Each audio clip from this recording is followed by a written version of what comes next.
What's going on, everybody? Welcome to another edition of the Clap Your Hands podcast, brought to you by Audacy Sports. Make sure you download that Audacy app. You get all the episodes first. Leave a 5-star review while you're at it.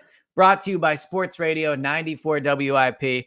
And Kyle, today's pod is brought to you by what feels like Christmas morning. The NBA Finals are over. We don't have to watch that dreck of a series anymore. And we can all get to the good stuff, the rumors. We'll see what happens with trades, free agency. So I feel rejuvenated. I feel excited. I haven't talked to you in a while, so I miss you. So it's good to be back on the pod to talk about the real things people care about. I can't believe we're going to start this podcast with you just refusing to step away from this take that you're going to die on this hill after the playoffs. I die on a lot of takes, Kyle. You've played out the way that they did, but let's just get right into it. Go for it. What do you have to say for yourself? Okay, so here's my thing with the finals. Not every final is some epic, like, look how amazing this is. What a great finals. And I actually think everyone pretending that this Denver ring means something diminishes the rings of other people. We were all here in 2017 and saw the Eagles ring. And I'm not making this a Philadelphia thing. It's just the ring I experienced, right? That ring was special. They had the backup quarterback. They got tested in the first round. The Super Bowl was an epic shootout where they got tested. This Nuggets team did not get tested. They were not tested the entire way. And it's not because they're clearing away the best team in the NBA. It's because they didn't have to play anybody. They played nobody on their path to the final. They played. You already just brought up a Super Bowl run where they beat fucking Case Keenum in the NFC Championship. They beat Tom Brady and Bill Belichick in the final. Yeah, but you're talking about the run and the lead up to it. It's like they played Case Keenum at home. Year? Weren't the Vikings a 2 seed or something like that? They were not an 8 seed. Case Keenum as the quarterback in the NFC Championship. Right. They're like, who cares? But who cares? Right. But I mean, you're focusing on one of the 4 games. I'm saying the Super Bowl. Regardless, the point I'm making is, barely beat Matt Ryan. Like what are and we talking about here? They got tested. That's the point I'm making. We never saw this Nuggets team get tested. We never did. They played trash opponents and they blew them out. And props to them for that. But for people to be on Twitter and, acting like this was some great finals and watching Denver play, blah, blah, blah, blah, it's fine. Not all rings are created the same. Someone said it in the media, I forget. Some rings weigh more than others. The Warriors ring last year was impressive. It was another one to add to the dynasty. They did it as underdogs. It was a fun run to watch them do it. The Nuggets, it's fine. It's not a finals I'm ever going to remember. It doesn't make me think the Nuggets are way better than the Sixers. It certainly doesn't make me think Embiid is better than Jokic. It was a fine series. It was like, I'm happy it's over. We can all move on. But I think all this stuff on Twitter and all these Sixers fans being like, hopefully this, motivates Embiid and he's not a loser and Jokic is so much better. And Jokic cared about the real MVP and, Embiid only cared about the regular season MVP. I think it's reactionary. I think it's too much in the moment. The Sixers were, in my opinion, just as good, if not better than the Nuggets this year for the entire regular season. I think Embiid had a better regular season. But it matters. It's the largest sample size. It doesn't. Okay, go ahead. Like, what matters are eventually, you can't just, this was the reason that people got so mad about the process, right? It's like, at a certain point, you do have to care about the results. Like, we can sit here and be like, well, they had a better record. They did this, they did that. Who fucking cares? They didn't show up when it mattered. They absolutely cratered in the games and the series that mattered. The Nuggets did not. Nikola Jokic, who you have tried to compare to Ben Simmons, just became the first player in the history of the NBA to lead the entire playoffs in points, rebounds, and assists. He just averaged 30 points a game for the playoffs, shooting better than 50% from the field and 46% from 3.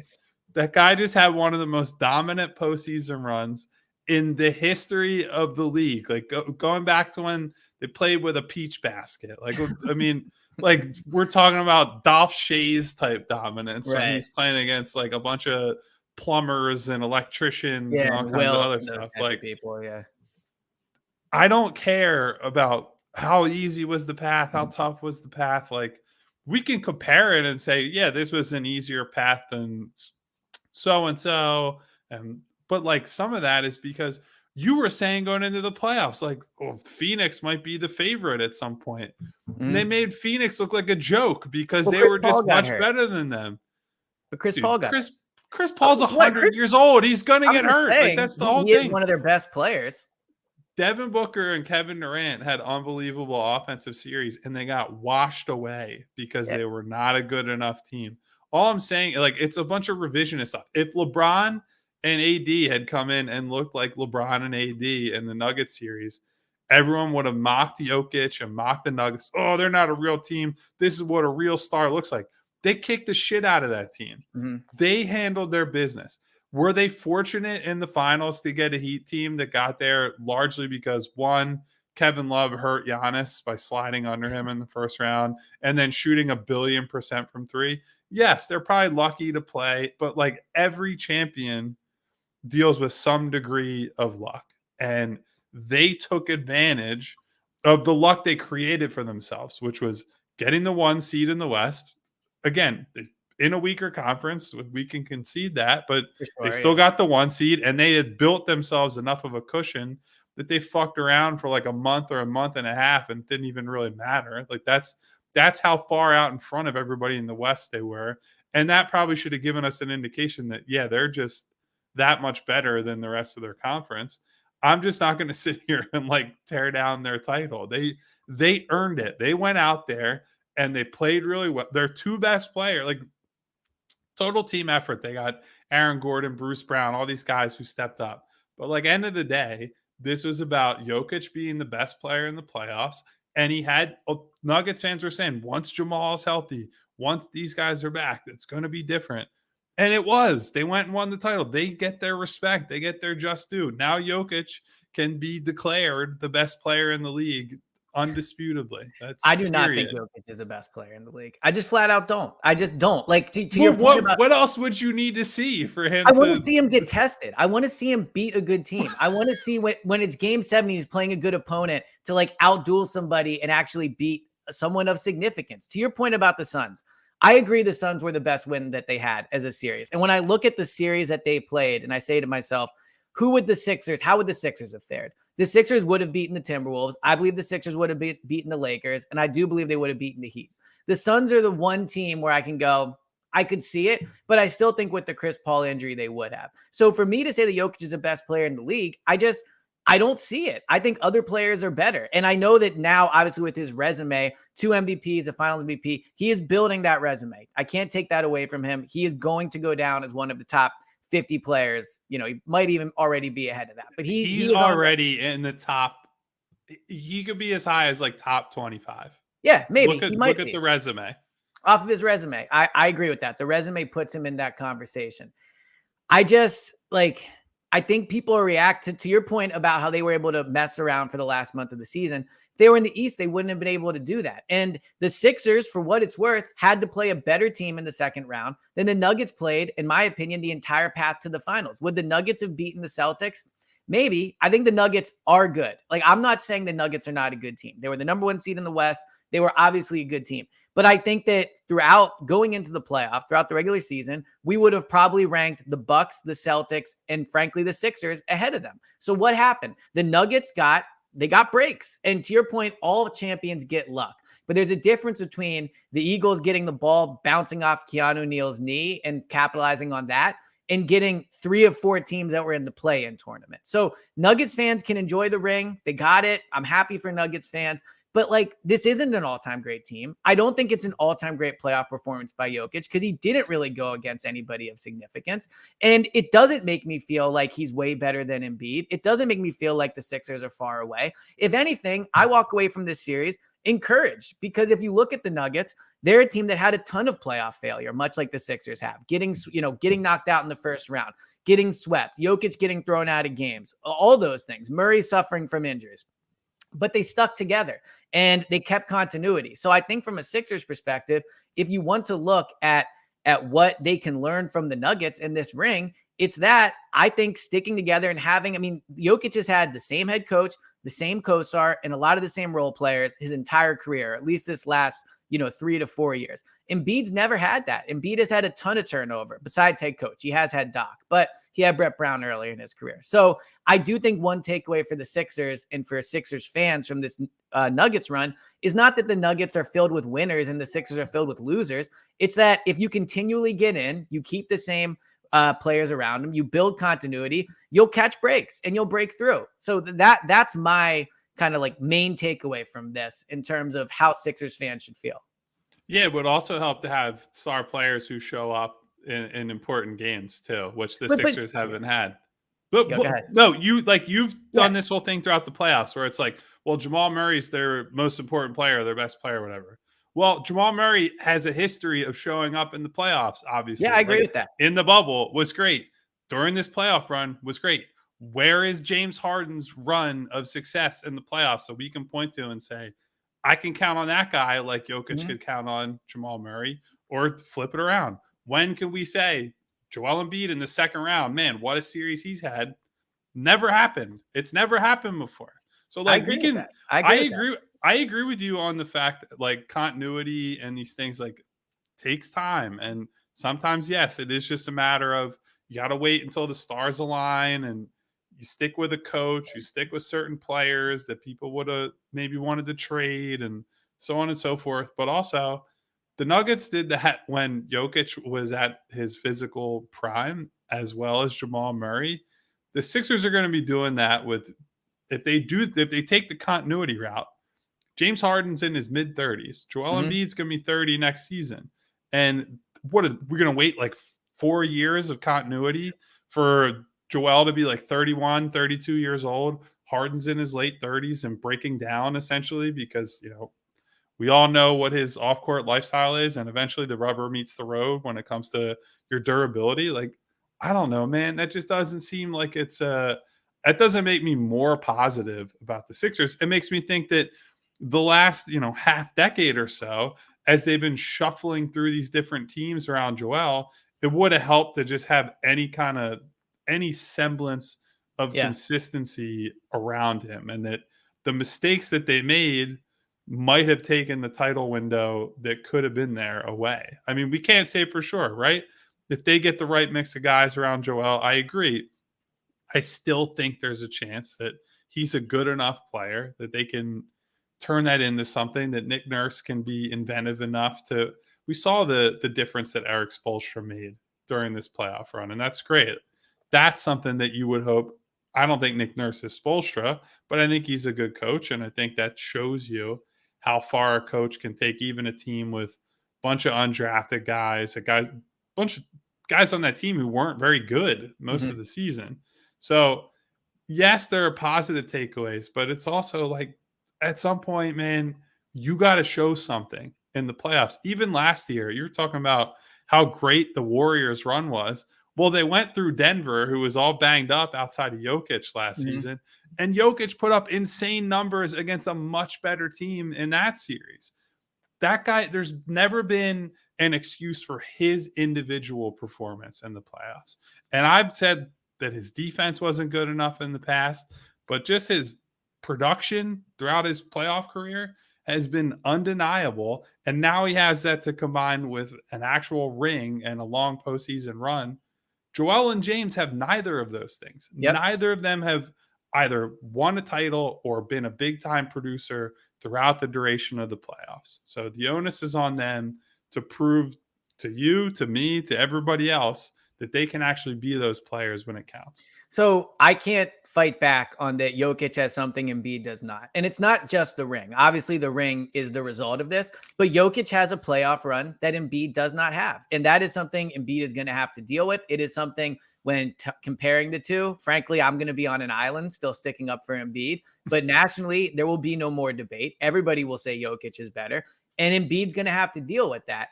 I just like... all right, two questions for you. One, if you put Embiid on the Nuggets, do you think they still win the title? No. Why not?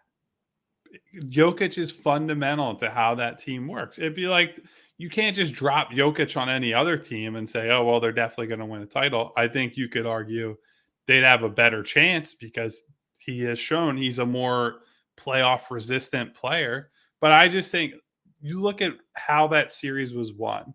Miami tried so many different things to stop Jokic. And I think that's the reason that you have to just like give it up to this guy. You double him, he finds the open man. You single cover him, he's just putting somebody through the stanchion and scoring. I mean, his efficiency is off the charts. And I think one thing that I probably took for granted for too long was his ability to rebound and then push a break without turning the ball over. Because look, Joel can do that from time to time, right? We've seen him, especially before James showed up, the year that Ben decided to throw a hissy fit and not play basketball anymore. Before he showed up, there was a lot of Joel going coast to coast, leading fast breaks and doing that stuff. But it's not as natural or as fluid as it is for Jokic. He's not as good of a decision maker in transition, certainly not as a passer. And I think that part of it, where they turn an opponent's miss into 2 points, 3 points as easily as they do, and that they can initiate that through their big man, that is a transformational skill that he has. Like, add that on top of all the stuff that he does as a half court player, he just unlocks so much for them on offense. And I think that's probably, I can see, I still care about the defense stuff. One, it didn't matter in the playoffs. And two, when you're as good offensively as Denver was during that postseason run, like, that was one of the best. If you go by the numbers, it's one of the best offensive postseason runs ever. Mm-hmm. The defense just doesn't matter at that point, because your defense is set so often that teams can't really do anything. Like, they can't attack you on the break or break you down because of your disadvantages with speed or athleticism or whatever, because you can always get back and sit in your shell. Like, that to me is something that I not realized during the playoffs, but I think I learned to appreciate more watching them throughout this postseason run. So my next question for you would be, what opponent that the Nuggets beat do you think, like, how do you think the Sixers would have fared if they were handed that same postseason path? How do you think they would have done? They would have lost in the second round. They would have lost to Kevin Durant and Devin Booker. You think so? There's no doubt in my mind. Wow. I mean, what have we seen that we think that Joel Embiid and James Harden are beating Devin Booker and Kevin Durant? But how much of the playoff failures against the Celtics do you think? I guess this is the core of the question. Do you think the playoff failure against the Celtics was them or the Celtics? Because Harden did have two really good games. They had an awesome game 5. And look, they choked in game 7. There's no getting around. And in game 6, they blew game 6 too. 6, yeah. And yeah, I agree with that. But so how much of that, though, do you think was the Celtics versus the Sixers? Because for me, frankly, a lot of my hope and belief and argument is based on, I think they played a way better opponent than Denver did. But it seems that way better opponent that they lost to Miami, who then lost to Denver. Yeah, but we saw that Miami series. The Celtics shot really poorly. The Heat shot, like, we saw how that played out. I mean, do you think the Heat are a better team than the Celtics? No, but they beat them. Right. Like, that's the whole point. That's the whole point. Like, the Sixers are a much better team than Miami. They still lost to Boston. They had the MVP of the league. They have a top 75 all-time player. They have an ascending player in Tyrese Maxey. They have PJ Tucker, who kicked their ass in the playoffs a season prior and showed up for game 7, made a bunch of threes in the first half of game 7 to try to keep them in the game when their star players are vomiting all over themselves. Yeah, when they were terrible. Yeah. I don't want to hear the excuses, man. Like, the thing that some people are holding on to is like, oh, Doc Rivers is out of there now. They have a real coach and this and that. And sure, like, I think a different coach might be able to make a difference. But you can't sit here and just make excuse after excuse after excuse for these guys. Because, yes, if you put them in that other conference and had that exact same run, do you think honestly that they would have beaten Phoenix? So that's the one opponent I think they would beat, but I can't say confidently. I definitely think they would have beaten Minnesota. And frankly, I definitely think they would have beaten the Lakers. The Suns thing is interesting because, to your point, Durant and Booker do go off. And do I trust Embiid and Harden to go off and to outduel them the way that Murray and Jokic did? That I don't know. And that is a good question. But I do think they would have had a better chance of beating the Suns than they did the Celtics. But so all I'm saying is just reverse the conferences. Put Denver in the East.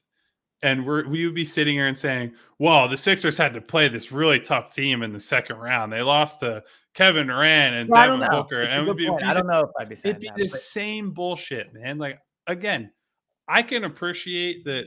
I think, honestly, the big takeaway watching these playoffs, and this is, I've kind of been on this island for a while, we should eliminate the 3-point line again. I'm going back. Oh, wow. Jeez, man. I'm sick. I'm the takes, man. Look at that. No, Coming in because hot. Tweet that bad boy. Miami's run was essentially just they shot 1,000,000% from Yeah, I three agree. and shot 1,000,000 threes. And we look at all these big comebacks. Like that's the reason there have been so many big comebacks over the last couple of years, because the entire league has now embraced the 3-point line. Mhm. And most games, like it's always been make or miss league, and that's an explanation for a lot of things that coaches default to, rightly or wrongly sometimes. But it really has become such a boring way to I can get in the weeds and break down tape and do all kinds of stuff. Most nights it's just, well, how many threes did they get up and how many did they make? Yeah. It's like you can boil the game down to that simple of a thing.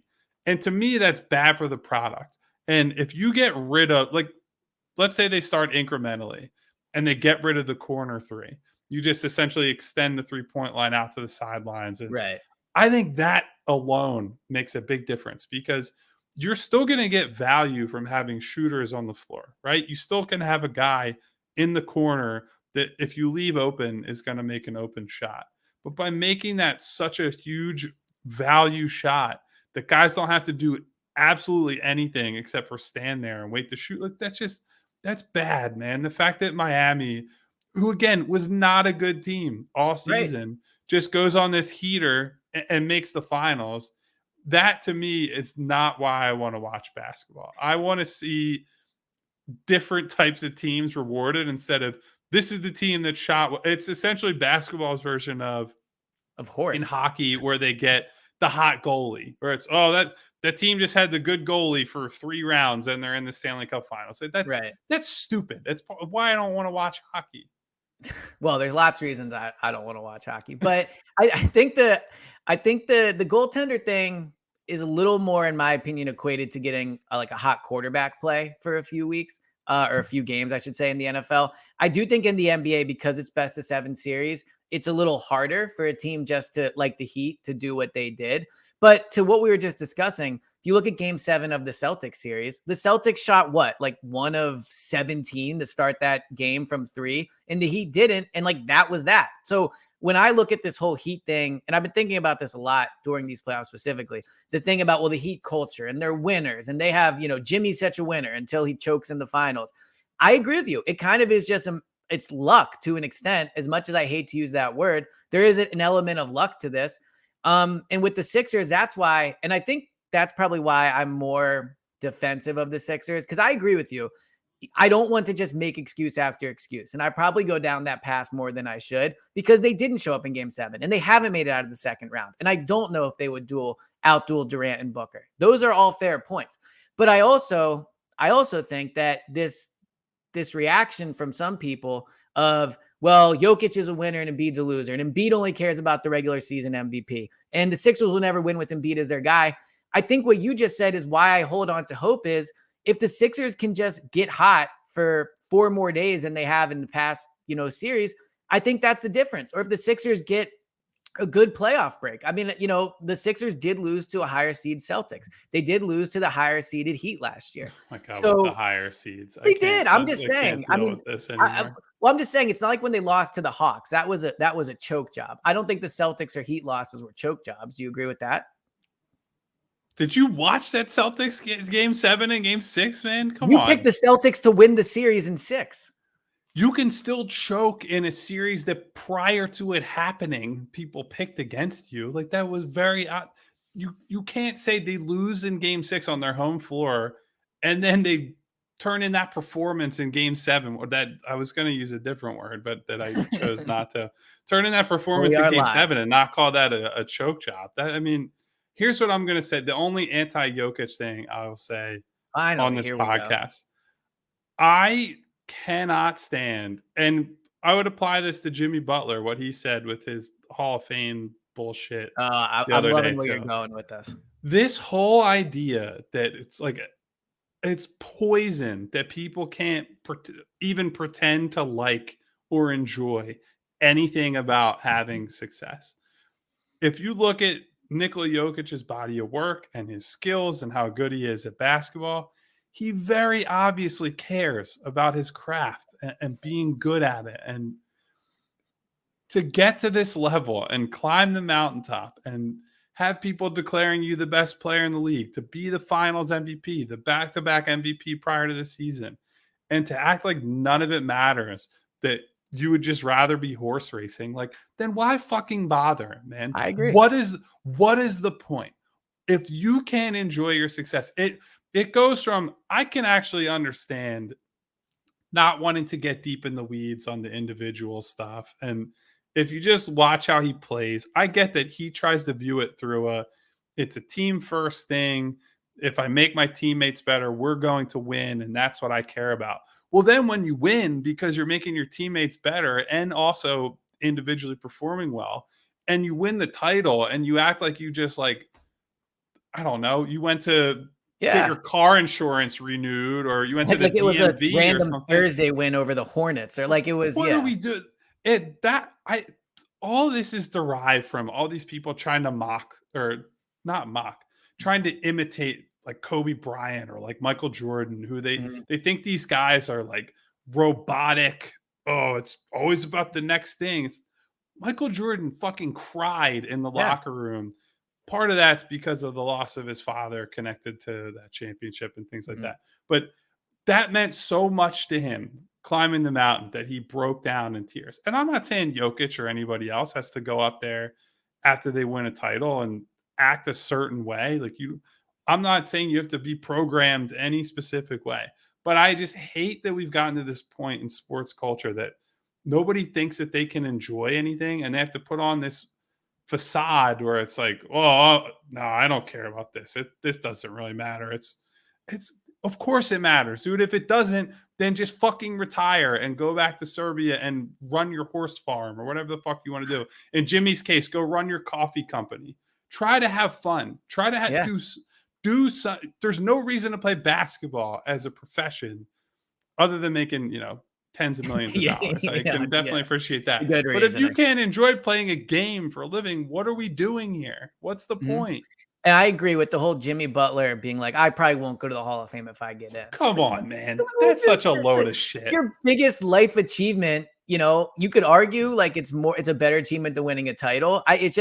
It's insane that you wouldn't go to that. If I ever win anything, I will 100% be there. Anyone listening that wants to give me an award, I promise I will show up and be very excited about it.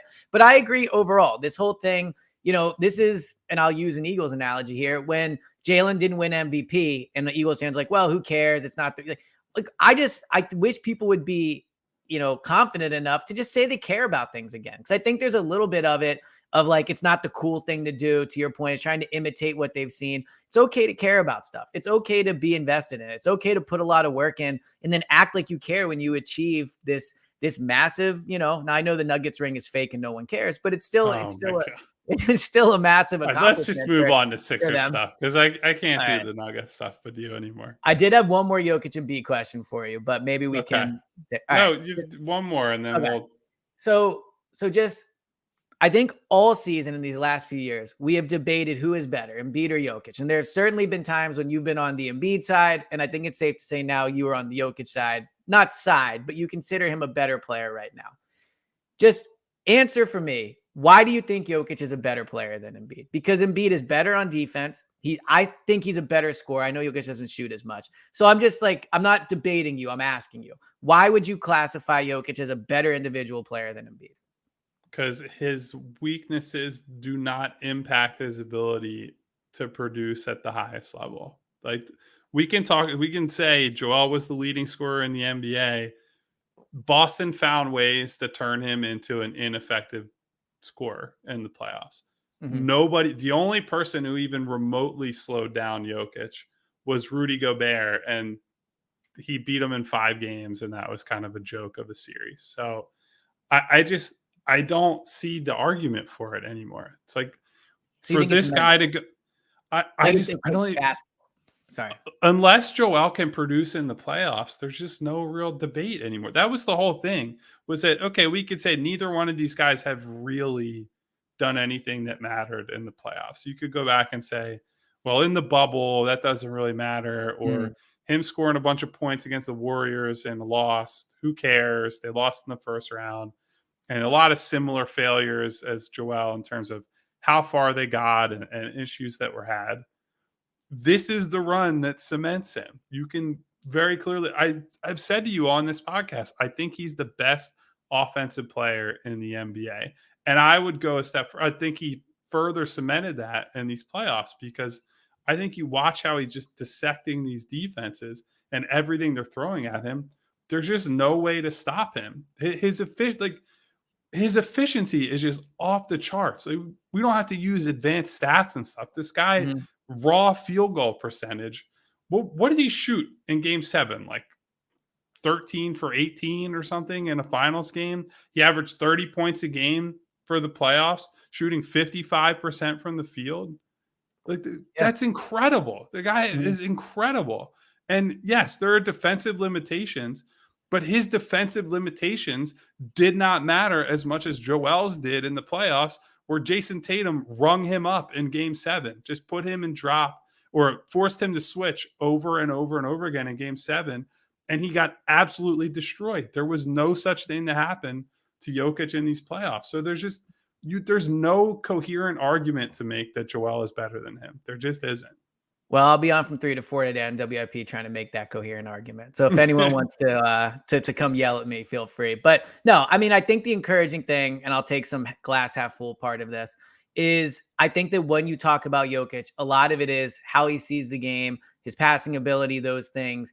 And hopefully with Nick Nurse and with Joel Embiid, he can get to that point. Because I think physically, Joel can do a lot of the things Jokic does. It's just, to your point, the matter of making his teammates better, those things. And hopefully next year, Embiid can take that step forward. And some of my Embiid Jokic tweets won't end up on Old Takes Exposed in another year. So I think they're already on there, buddy. So that account loves me. They used a Christian Hackenberg one of mine yesterday for some odd reason. So plenty to choose from. But all right. So we'll move on from the finals, thankfully. Let's talk about some of the rumors that have been kind of spreading. We haven't done this pod in about a week. So it seems every day there's some new version of a James Harden rumor. And I guess I would say the latest is probably Stephen A. Smith said that he does not believe the Rockets are willing to give James Harden anything over 2 years. It doesn't seem like Harden is going to be getting that max deal that was once thought of. And at this point, it looks like it could end up being more of a 2-year deal. And there was also a Phoenix Suns reporter that completely dismissed the idea that Harden could go to the Suns. So we kind of, a month into this, are where we started at a little bit. Initially, we thought it would be the Sixers and the Rockets. It looks like it's just the Sixers and the Rockets. The main difference would be money. It looks like it might be a 2-year deal. Curious where you sit on the Harden thing, deciphering all the tea leaves, anything you've heard, just where you are at with Harden, whether you think he's going to be back. Yeah, I mean, I feel like I've been telling people since before other people tried to pretend they reported it and it was like a unique thing. I don't think the Sixers are going to pay him the max. Yeah. Now, I think they're willing to give him a pretty sizable contract. And that's the thing, right?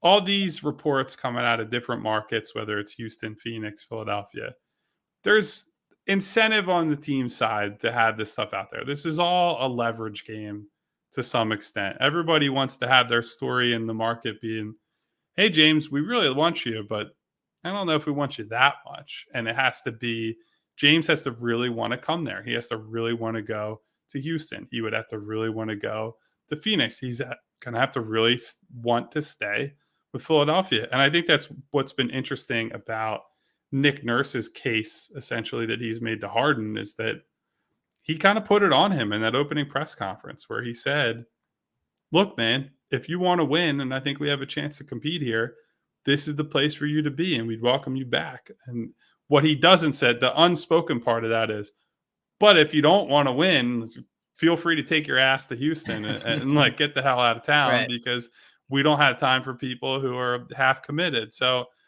I think James is probably seeing there's not a lot of trust for him in the broader marketplace right now. I think people value him up to a certain point, as they should, as we've said many times. Had a very good season in a lot of ways, but when the rubber meets the road in the playoffs, people don't believe they can count on that guy. And you can't go from these extremes of 40-point game, one of the best Sixers playoffs games in, couple of decades, essentially, to a guy who looks like he's shaving points a game or two later. So that's kind of the problem for James now, is that he's also not the in his prime star that he was when he was having these moments in Houston, where you would still say, well, whatever, he's still so good that you have to pay him whatever he wants. Now there's more of a consideration for, he's at a certain age, he's got the track record he does, he's not going to be the number one guy on a very good team.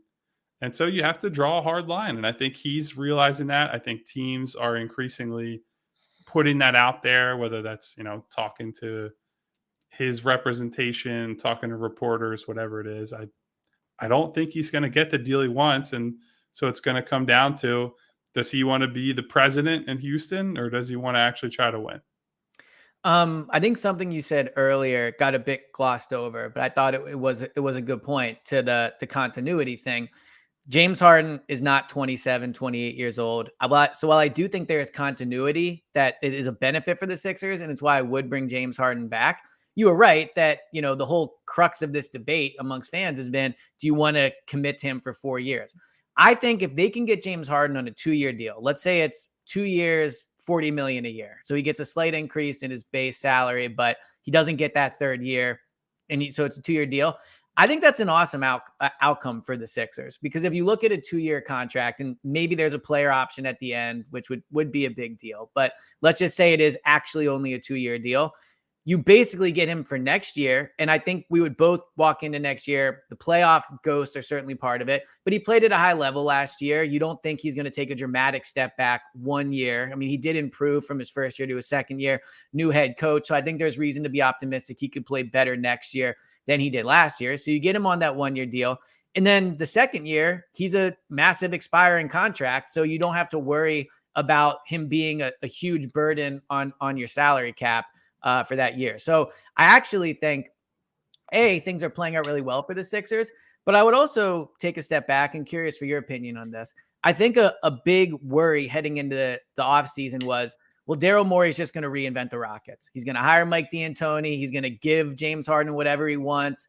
And I actually think Daryl Morey is playing this pretty perfectly. And I think he deserves credit for this. I think this idea that he was going to do whatever James wanted has not happened, it seems. He's not signed a deal yet, knock on wood. It does not seem like we're going to get a break all of a sudden that he's getting a 4-year max deal.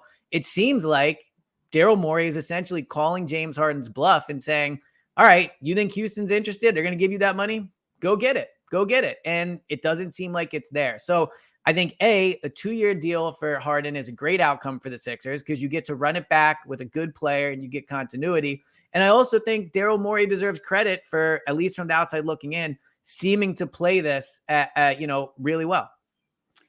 Yeah, I mean, I'm not going to give any credit out until the smoke actually clears. I agree with that. Yeah, you can say a lot of things and posture a lot of ways until the contract is signed by Harden, whether it's here or elsewhere. We can't really say, oh, he's winning. It's just a public relations battle right now. Now, to your point, the stance that I think the organization is taking is the right one. And I do think if we just look strictly at the coach that they hired, I think that is a good example. I agree with you. I think D'Antoni, if they had signed him or brought him in instead of Nurse, then you look at it and say, all right, man, what's going on here? Are we just catering to James and we're doing everything to appease him, so on and so forth? So I think that was the first good sign that he's just looking at it as, who's the best option for us to hire? Who's the best guy that we can get? I thought that was Nurse. Thought they brought in the right guy. And so we'll see on the Harden stuff. It only takes one of these teams blinking and deciding, Tillman Fertitta in Houston, the owner, might just say, no, screw it. We're going to pay him as much as he wants. I just want to put butts in the seats. And then there's real pressure on the Sixers. I think part of the reason they can take this position is that they seem to have the read elsewhere that James isn't going to get money. If somebody else changes their position, then the Sixers are in a much tougher spot. They can't play hardball anymore. They can't say, hey, we'll go to Houston and get a better offer. You can't. So some of this is just the market forces right now. And none of these teams look like they want to bid against themselves or even against other people right now. But that's one of those things that we might get to, late June, And that could change in an instant. So it's tough to say, but as of right now, they're playing this the way that I think they should. Yeah, I agree with that. So Nick Nurse was on, I believe it was the Brian Windhorst pod, talking about, the job and Embiid, and he kind of got into a little detail about his meeting with James Harden. And he said, he's an incredibly smart basketball guy. And I thought it was interesting just reading my read on it. He kind of discussed Harden as if he's already back and on the team. And I guess he is still under contract, so there's that reason to do it. But curious, A, if you heard the interview or the clips and what you thought of it, but B, what do you think about the fact that Harden met with Nurse? I mean, that seems encouraging for anyone that wants Harden back, right? Yeah, it's good. It's, probably bare minimum for the new coach to meet with the guys who played on the Well, he could team be last gone, season. Yeah.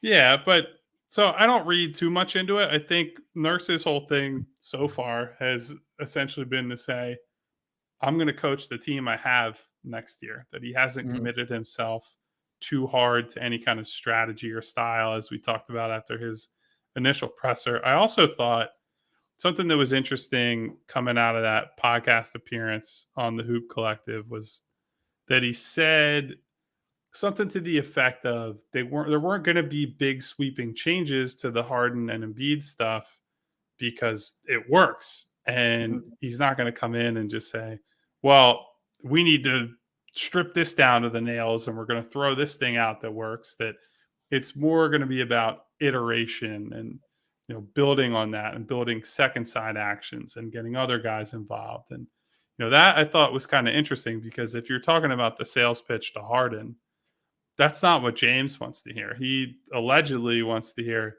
it's more about me. Like, I want more offensive freedom. I want this. I want that. And I don't know if that's actually James's position. That seems like maybe an exaggeration of what he wants, considering how much he touched the ball all season. But yeah, I think Nurse is coming in and he's setting a pretty firm tone where it's like, you're going to be a big piece of this, but we're also not just going to cater everything to you, just like we're not going to cater everything to Joel or Tyrese or anybody who will be on the team. So I look forward to now, I'm assuming, talking about this whole Bradley Beal Yeah, I figured that would be the hubbub next. that that's happened over the last day or two because of Bill Simmons. All right, well, let's get right into that. Bradley Beal. There's a report, obviously, from Bill Simmons. I call it a report. It was more, I guess we could call it informed speculation, but basically saying that he thinks Bradley Beal is going to get traded. He would put the Sixers at like minus 200 to acquire them, to acquire Bradley Beal. He views them as the heavy favorite if he is to get moved to trade for him. He mentioned Tobias Harris and some draft picks to get the deal done. I'll give you my take on this first. So I do think if Bradley Beal is traded, it could be to the Sixers. And because I think that there is some logic from the Wizards just to get out from that Beal contract, and Tobias is an expiring deal. There might be other expiring deals that are available, but Tobias is a decent player on a massive contract that I think fits into almost any team and is probably good for a team that's tanking, in the way that he's not going to really change outcome of your season. I think Bradley Beal for the Sixers makes some sense. Joel Embiid is close with him, or at least reportedly. I don't know if they are still close, but they have been throughout their time. He wanted him prior to the Harden trade. And I think Beal on the court, there's some positives and some negatives. One of the negatives is he's kind of a duplicate of Maxey, only older and more expensive and probably not as good of a shooter. But the positive is I do think he is somebody that could give you like what Harden did in game 1 and game 4. I think he's someone that has that upside of, Bradley Beal dropped 35 tonight, so they win. I think he's inconsistent as a shooter. He's probably not as good as he used to be, but as a change of scenery guy and coming to Philadelphia, I could see him improving. His shooting did bounce back a little bit last year. He was 36% after shooting in the low 30s for a few years. So the contract's an issue, but if you're going to bring back Harden, I think turning Toby into Beal is not the worst move. And I think it gives them in some ways a bit of a higher ceiling if you go in with Harden, Maxey, Beal, and Embiid as your top 4. So let me just start with the reporting side of this. I'm not going to say it won't happen, because I've learned the hard way at times that you can't be declarative about these things. You never know. Again, it's the same thing with the Harden contract. Somebody might wake up tomorrow, Beal submits a trade request. The Wizards' new front office already seems like they're entertaining a real rebuild, more so than any other front office there in the last 10, 15 years or so. So maybe things change. I do not think the Sixers are trading for Bradley Beal. I have pretty strong inclination that they're not that interested in him. I would say the first big problem is the contract. Yep. And the reason you would be able to get him in a Tobias-centric deal is that in 2026, 27, now he will have a player option, but I would be shocked if he's good enough over the next few years to turn this down and Right. He'll pick hope for a that better up. deal. Yeah. He has a player option for 2026, 27 for $57 million. And he is going to make at minimum $46.7 million over the next 3 years, with a crescendo before the player option at $53.6 million in 2025, 26. I think there's a decent case that's one of the worst current contracts in the league when you consider that since Beal had his back-to-back 30-point seasons, he hasn't been healthy. He's played a total of 90 games over the last 2 years. His scoring's gone down to about 23 points a game, which is fine. But when you're the guy on a bullshit team in Washington, scoring 23 points a game on okay efficiency in 21, 22 and good efficiency in 22, 23, but again, deck chair on the Titanic. I don't really see the vision for him as one of your most important guys on a title team.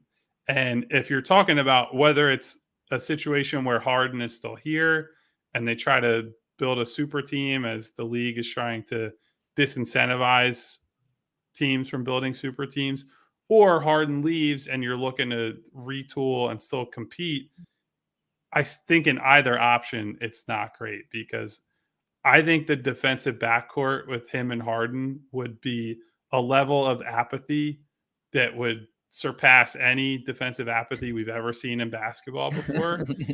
At least in a Maxey Beal backcourt, you could say, well, Maxey will compete. He'll still be probably bad a lot of the time, but he's shown progress and he'll at least compete. Whereas I think Beal is in that Damian Lillard category where he is a destructively bad defender and a sneakily bad defender. I don't know if he's quite as bad as Trae Young, who I've said on this podcast is maybe the single worst defender in the entire NBA, which is different than just being a bad defender. So I don't love Beal. I didn't love Beal when he was not on a $50 million a year contract. I think he's a good offensive player, not a great one. Somebody who has a rep as a shooter and has been basically average as a shooter for most of his career. Does that change if you change his shot diet to more catch and shoot looks and he's playing off of Embiid versus being the guy and shooting more pull-up shots and whatever? Maybe. But also, if you're bringing him here, especially in a Hardenless future, that means he's going to take a lot of those pull-up jumpers, that he's going to be taking these shots that have led to him being kind of a inefficient chucker at times. Like, that's just who he's been. That's the kind of guy that he has been. So, I don't know. I'm not in love with him.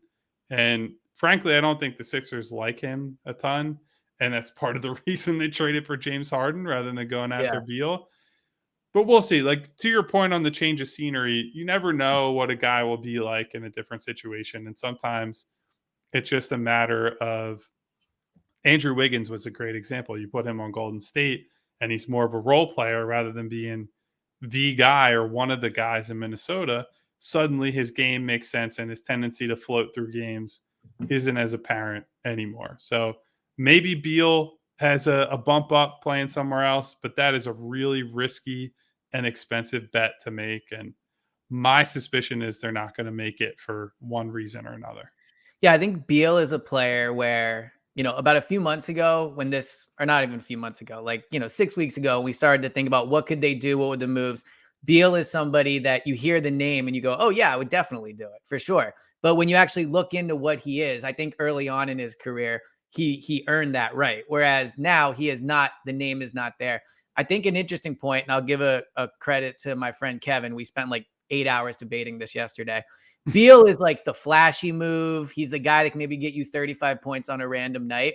But if you look at the fit, and this was an interesting stat, he only shot around 12% of his shots were catch and shoot threes last year. So he's not somebody that's going to fit into what you want. Whereas Buddy Hield, let's use him as an example, not a big name, not the like scorer guy.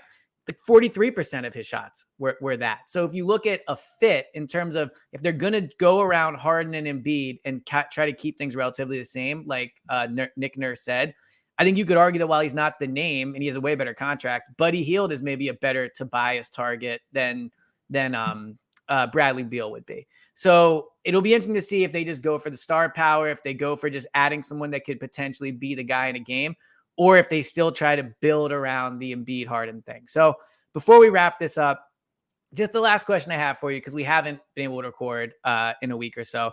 Outside of the Harden thing, outside of the Bradley Beal thing, just curious, like, as you think about the Sixers, if you look at the reports and the tea leaves, is there anything you think we should keep our eye on, or maybe a player you think would make sense for them, or something you think has been interesting that maybe people aren't talking about? Or is it still pretty much Harden if he comes back and then they just figure out what to do with Toby?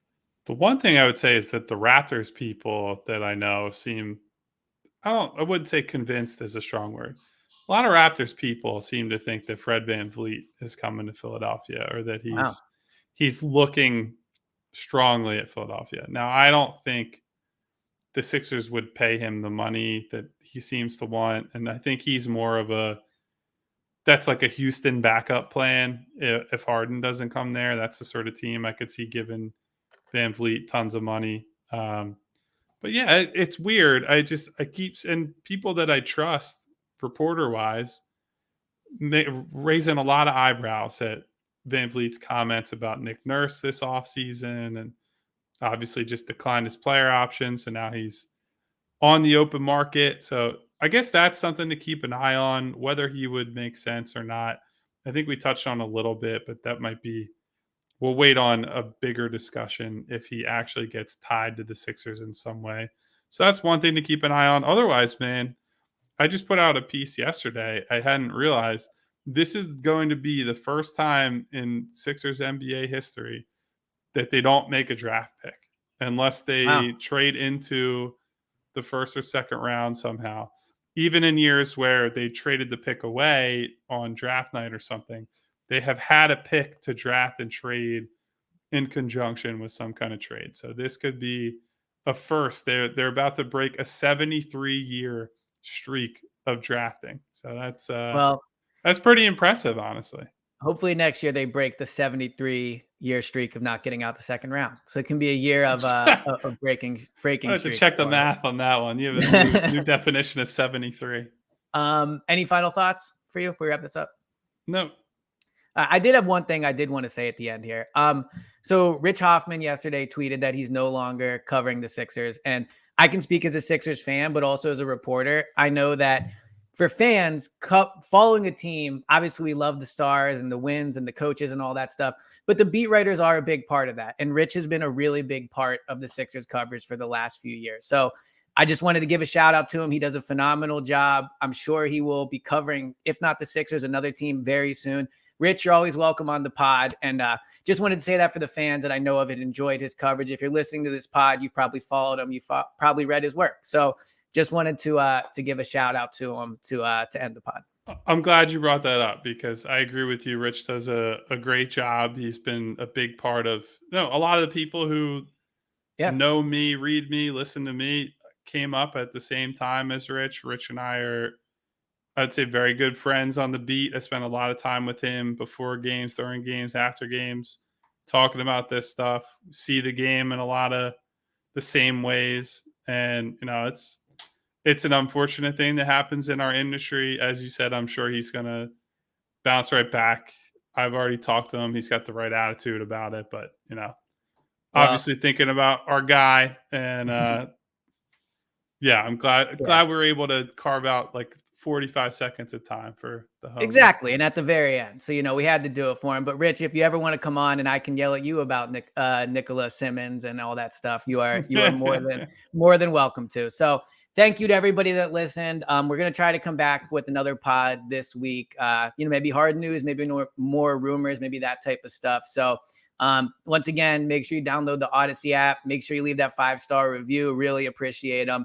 And thank you guys so much for listening. And this has been another edition of Clap Your Hands, and we'll talk to you guys soon. See you guys soon.